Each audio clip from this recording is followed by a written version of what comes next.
challenging things about narcissism, and everyone's using the word, is that they talk about narcissism and they treat it like it's synonymous with psychopathy and the same as sociopathy and blah, blah, blah. Personality researchers struggled with this too, right? These things don't just it's not like there's these distinct cuts between all of these things. So there are researchers out there who are looking at these, maybe even at the nature, not evil is a strong word, but like really bad, cruel, mean, difficult personality styles.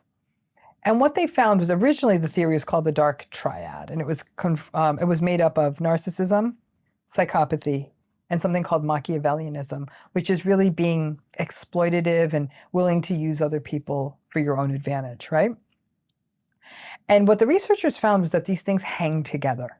These traits kind of all hang together, and it results in a person who is unempathic, cold, callous, calculating, often superficially very intelligent and charming, willing to make a relationship with someone and then sort of use them and for whatever they need them and then sort of abandon them, right? The researchers then expanded that theory a little further to something called the dark tetrad. So they kept the psychopathy, the narcissism, and the Machiavellianism, and they added something called sadism to the mix. So the intentional infliction of harm on someone, and kind of it feels good to harm someone. So it's dark. It's dark. That's why it's called the dark tetrad.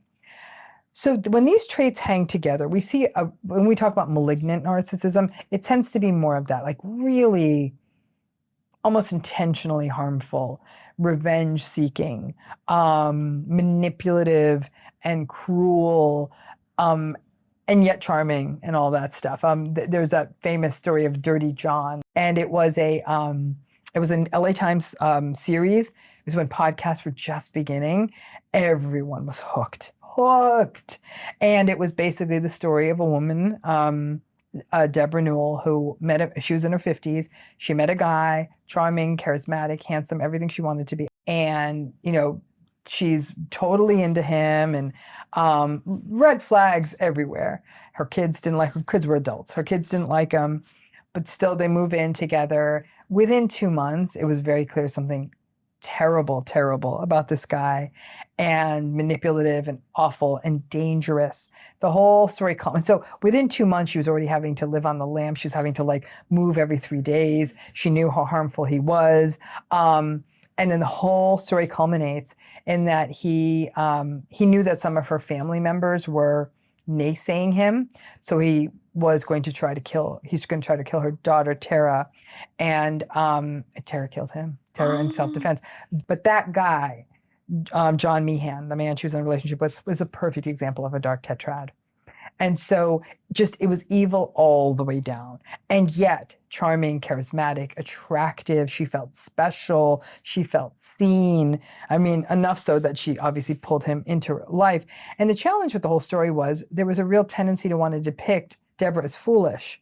But really the story to me was, this is how the manipulativeness, if you didn't know what this was, how easy it was. And back in 2017, that was only 6 years ago. We weren't talking about narcissism the way we are now. I think my first book had already just come out, but it still was sort of a small hoofbeat in this whole conversation. But that's probably one of the more classical examples of a dark tetrad person who we've sort of heard about. And then since then, there have been a lot others have come up in the media. Prisons are full of dark tetrad folks, but a lot of them are out and about. We know that dark triad people are successful business people. They can actually succeed quite brilliantly in the world because they're willing to use people. They're very manipulative. They don't care. They'll make big, risky decisions because they're not afraid. So it's complicated, and it is dark. And I hope someday they expand that dark tetrad theory one step further with a dark pentad, whatever you call it, and bring paranoia into the mix. Because people who are like that they're very suspicious. They think everyone's out to get them. They feel like there's a target on their back. And that chronic suspiciousness means they're very provocative and reactive. Like, what are you looking at me for? Like, you better watch out. I know you got it in for me. And they're just, and they'll kind of start going at people that way. So I do think paranoia is in that mix too. Right. Yeah. So it's dark. This is some people get into relationships like this. Again, Dirty John was a great example of that. But there's, people will say, when I first met this person, they were charming, they were this, they were that. But the cracks on this will start showing pretty early. And these are relationships we often term as coercively controlling relationships, characterized by fear and menace and isolation and stealing of a person's freedoms. So we see this in domestically violent relationships all the time. Yeah. Ooh, and so the 4 sides Tetrad, then, Tetrad must be like the hardest. And I mean, like, yeah, what does that actually result to then? The person that has the most epic control? It's a person who is menacing, isolating, the ultimate control. Absolutely the ultimate control. They have absolutely no care that they're harming somebody else. Even with that level of the dark tetrad, you're not seeing as much of the shame and the insecurity. Oh, yeah. So is it psychopathy? Psychopathy, yeah. Do they have shame and empathy in them? No. They can fake it though. I think the dangerous thing with psychopathy is that they know that people want you to be this sort of warm back and forth. Dirty John, he was very charming initially, really seemed like he was listening to her problems and he cared about her. So they know how to put on a show. They are able to figure out what it is people want and give them that thing to draw them close. That's the Machiavellianism. And then the sadism, you said? The sadism. Yeah, the sadism. How does that result then, if you don't mind breaking that down? They will say terrible things to people unapologetically. They'll do hurtful things. They will hit them, harm them, steal from them. They'll get off, but they'll also get off on it. Like they'll say something cruel to someone and watch that person get devastated and almost feel gratified by it. They will watch someone fail. Their whole business fall apart or their relationship fall apart, and they'll be like, karma's a bitch kind of thing. Like they'll be it's very dismissive of other people's pain. And one would argue that they may even want to be the one who's creating that pain for another person.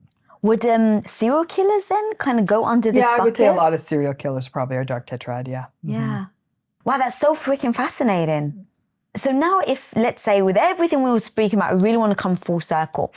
If you decide that you now actually want to leave this relationship, so you've identified all their tactics that they're trying to, put on you to potentially keep you in that relationship. You're identifying all the gaslighting, like you actually see all the signs. What are the tactics that then a narcissist is going to lean into even more so to actually trap you so that you can potentially change your mind? So I've heard you speak about, like, they're obviously going to do, in the past we've spoken about like smear campaigns and things like that. What have you seen be the thing that just when you think someone's got their foot out, they end up turning around and changing their mind? Hoovering. So the narcissistic person going back to love bombing square one. Baby, I was so wrong. I can't believe it. I can't believe I'm about to lose you. The best thing that ever happened. I'm going to get therapy. I am going to, you are worth fighting for, right? So they future fake. They say they're going to change. They say they see it all clearly. And what's so upsetting about that, it means that all along they were hearing what their partner was asking for. They didn't do it, but they weaponize it and use it as a way to suck someone in because they're thinking, well, they heard me, so they must need, that must mean it registered. No, they heard it as something they could weaponize. That's different. So they'll often hoover and really try to draw someone in that way. So that's a big one. And that often will lead people to do an about face, especially if there's stakes in the relationship, kids, shared finances, a history, culture, all of that. Big one. The other thing that can keep people stuck is when, that's the sort of the hoovery part. The other part is the abuse part, where they start literally making this such a miserable experience, it's called post-separation abuse, that the person's too scared to leave. They may threaten them, they may hit them with so many legal, if it's a divorce, so much legal stuff, that the person's like, I can't survive this. They'll make threats about custody. They'll make threats about money. They won't pay things they need to pay. The person may not have money for an attorney. And while someone else will say it'll all work its way out, when you're in the middle of it, that working its way out might be 5, 6, 7 years down the road. It's the narcissistic person, like you said, smear campaign. They'll mobilize everyone else. They'll tell other people, terrible things are about you. What many people said at this phase is they said, I just wanted it to stop. And the one way I could have made it stop was if I just went back in and gave them what they wanted, and which was control back, which is they went back into the relationship. So it's just so, again, post-separation abuse, scary, frightening, unsettling, that to leave was just too much. And so they would go in almost to stop the pain. What do you advise people in that situation? I would say it depends on how severe it is. Like I said, at the most extreme cases, to work with the domestic violence program, if you are able to get legal resources. And I know here in LA that there are organizations like Peace Over Violence where they have legal resources available. So if you contact them, they have people available to give legal guidance. I can't say that for all.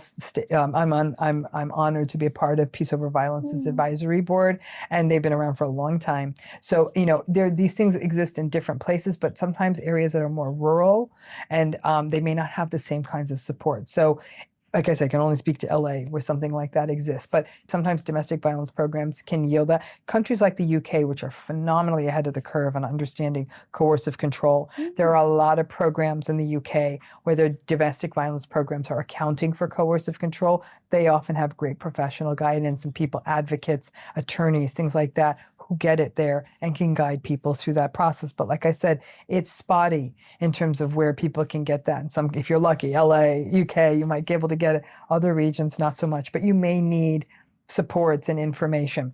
If you're being hoovered back in, that's where therapy can become important. A safe sounding board with a therapist who gets what this looks like.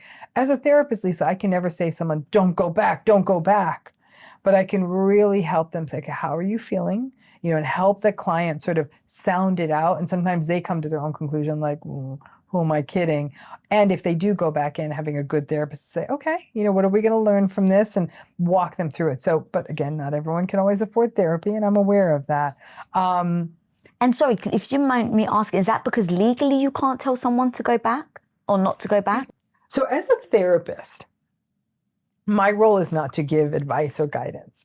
My role is to work with the client to help them understand themselves so they are their own agent of change, right? The last thing I want anyone to do is feel like, I need my therapist. No, you've got the tools. When you walk out here, you came in here with a box with a few tools in it. We're filling it the rest of the way up. We're teaching you how to use them. And the goal for me is that you go. That you at some point would say, I'm good. I've got this now. I get it. But if they feel like I've got it, what is she going to say? What guidance will she give? They're not making it from an autonomous place. I'm a sounding board. I'm a safe space, but I'm not an advice giver. I don't tell people what to do. Yeah. Should friends then, because and maybe I'm just projecting, but if I was in your head and you just see somebody who's clearly been in an abusive relationship and you've heard all the stories and then they talk about going back, like in my head, I'd be like, I'd want to scream, like, don't go back. Remember, we're not talking about physical abuse. Like, let's, yes, I'm lifting that out, right? Yeah, absolutely. Here's the problem. People in emotionally abusive relationships have been told, sometimes their whole lives, but certainly in this relationship, what to do. The last thing I want therapy is to be one more place where they're being given a command. So by getting to feeling, connecting to a sense of agency, and we use therapy as a place for a mental experiment. Like, let's play this out. Let's play out the scenario of you leaving. Because what will end up happening is because you've got to remember this, Lisa, what people forget about leaving an emotionally abusive relationship is it can be dangerous. Post-separation abuse is real. The stalking, the menacing, the texting, the emailing, the smear campaigns, the guilting, the passive-aggressive, the on and on, like having a damn air tag put on your car or a tracker put on your car or stuff put on your front door, not knowing there's a camera here or there or that. It's bad. So, any of us who are doing this work clinically, we already know, like, I'm like, you got to get a sweep in, you got to get an electronic sweep done of your house, got to get one done of your car. Make sure if you don't have an iPhone, if you don't have an Apple phone, make sure you find out if there's any trackers. Those discs are this big, they're big as quarter.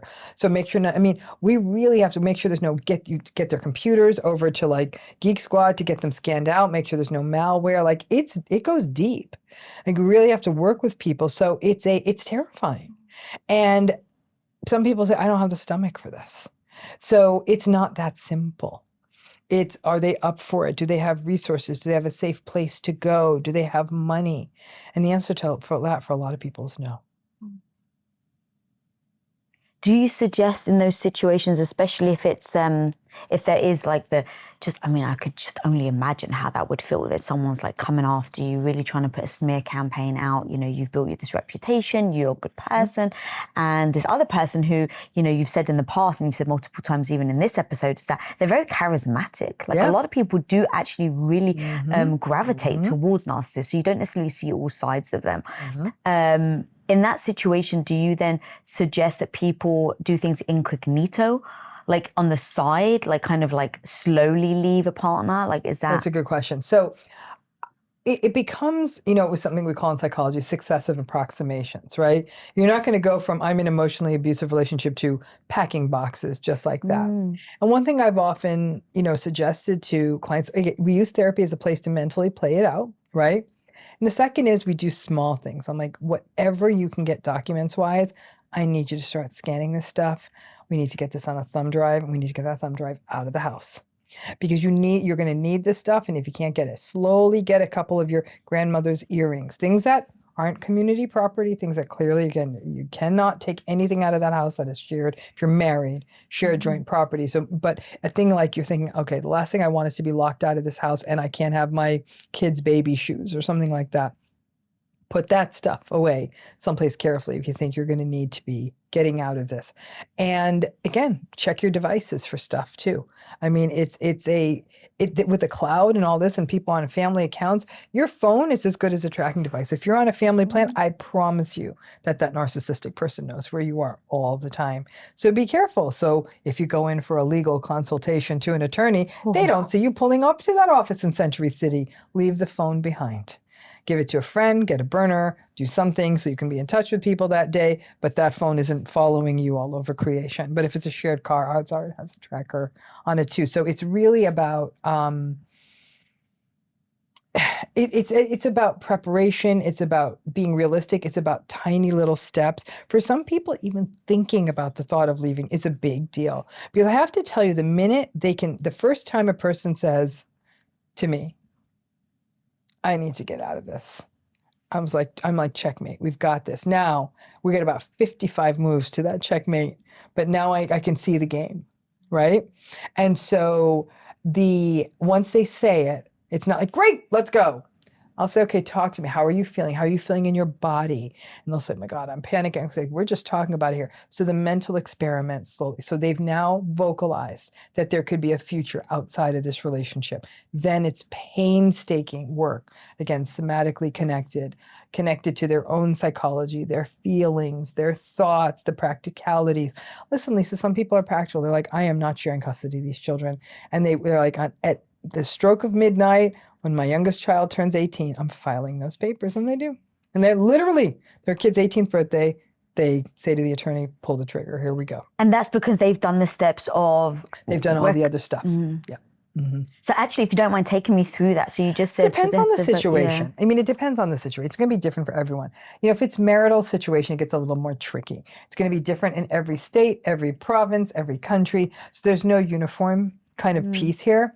But it's really, I think, more than anything, thinking it through. What would this mean to you? In terms of the other practicalities, it could be if there are documents you know that you might need someday, if you were to go, copies of passports, things like that, birth certificates, the little glitches that you're like, you do not want, because getting those little pieces of paper, should the two of you no longer live in the same house and it's a partner, could take forever. So little things like that, getting organized, having it all in one place, getting it on a thumb drive, because if they decide to throw your computer on the ground and smash it, that's going to be a problem. So getting it on a thumb drive, getting it out of there, those little kinds of things that can help you feel like, okay, if this really continues to get south, there's a path forward.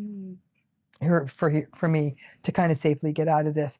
It could, and like I said, what I don't want to veer too much into is sort of the domestic violence safety plan here, because that's a very different animal of go bags and safe places to go and cash, and that's a different conversation. So I'm really trying to stay in the people where in something that we're saying this is becoming untenable, but I'm not ready to go yet. But should I be ready to go? What would I need to know? But those sorts of like little bits and pieces that mean that if the time comes and you're like, I'm out, and you're the one who's going to physically leave, some of that is possible. But I really think the deeper work is in therapy. For what does leaving mean? Some people will say, my parents were divorced, I vowed I'd never get divorced, and here I am.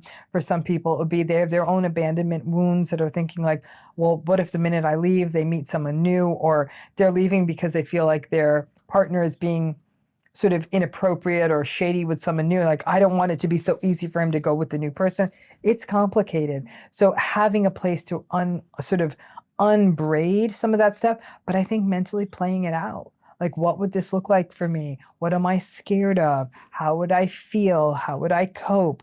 Becomes it's sort of something a person plays out over and over again. Worst case models, best case models, all of that. And then it's going to land someplace in the middle, most likely.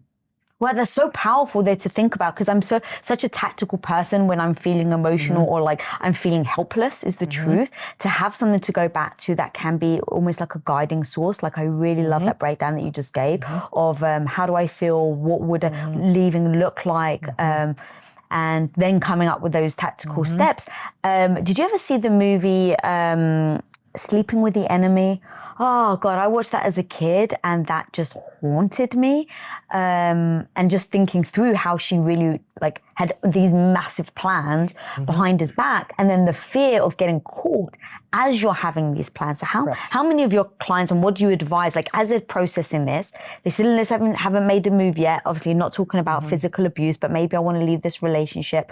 How many of them fear talking to you about that honesty or talking to you about leaving because of the fear that maybe their partner finds out? And how many people stop vocalizing maybe to their friends or to the people around them that they're struggling in a relationship because they're so worried about that getting out? Well, I think it's less so in therapy because they know that it's a confidential space that no one's going to, that no one will know about. But with friends and others, that's a very reasonable fear. And I think that people want to be careful about, even within their own world, especially if it's a relationship they've been in a long time and there's more intricate links of friendships and your partner is friends with them and all this other stuff. You want to be careful about understanding all of that. I think a lot of people are afraid that their plan could be found out. Again, we're not talking about severe domestic abuse, that kind of thing. We're really talking about people who are in emotionally abusive, classically narcissistically abusive situations. One fear people have is that, okay, they're going to figure out what I'm up to, and then they're going to start their hoovering process. They're going to be really nice, and that's just going to make this harder. I've had numerous clients say to me, I just want them to stay terrible for a really long time, so this will feel easier. Yeah. And that's part of the fear of saying the fear anything. of maybe I'm wrong. The big fear people have is like, especially if it's been a long time, maybe I'm wrong. Some people are afraid of dating, Lisa. They're saying, okay, this is the devil I know. Do I really want to put myself out there? And I say, you know what? Someplace between being in this relationship and a new person is this whole beautiful world called you being on your own and figuring out who you are. And that I think it's people, already going into how am I going to meet someone new? I'm like, that's not even on the radar right now. Where, if indeed you're going to leave this is about you getting back to who you really are subjectively. Who are you? And taking ownership of that. And then and only then. And I always, me, I tell 12 months. 12 months off if you've been to one of these relationships. Nothing. No kiss, no sex, no flirt, no dating app, no date, no nothing. I met the perfect person. They'll be there in 9 months. If they're not, then they weren't the perfect person. No. That's what I was going to ask. How many people need to process, like, why do they fear being alone, and that being with somebody who's toxic is actually better than being alone? Well, I don't think people have always processed that fear of being alone. And it's complicated, right? There's sometimes people will say, oh my gosh, like when they're out of town, I'm so much happier. So you're alone. They're on a business trip, you're telling me you're happier. So there's small A alone and there's big A alone, right? Small A alone is they're out of town for 3 days and I get to have the dog in the bed with me. Big A alone is you're single and you don't have your person. That's what I want to understand the meaning of. Because you're saying you love when they're gone, but there's a bigger existential issue of what it means. And again, I think one thing I'm happy about in the world is we're no longer fetishizing people being in relationships like, ooh, your life's going to be so much better. I just read an interesting article in The Atlantic that said People who are married are generally happier, which I found fascinating. I would say probably people who are happily married are generally happier. We've got to create a world where people feel whole within themselves, and then and the enhancement in their life is their relationship. But I think that from a pretty early age, we sell people a bill of goods of love stories and pairing off and dyads. We are, though, now millennials and the generation of the Gen X's, we're now going to start seeing generations where probably the rate of non-marriage might be equal or higher than marriage. So I think that that's, to me, strangely enough, I'm going to say that's promising. I don't think it's that young people and people coming into adulthood aren't going to get into relationships. They're going to be playing by a different set of rules and fluidity. But I think above all else, teaching people how to be comfortable with their own company. They may say, listen, I love being at a party. I love other, great. But to enjoy your solitude as much as you enjoy being with other people, but never feeling that you have to sell your soul to avoid being alone. That's the piece that we're trying to avoid. So helping people cultivate that sense of being alone and loving it. If you enjoyed that, then make sure that you click right here, right now, so that you can enjoy the full episode. Now, here's where you gotta be careful though, Lisa, right?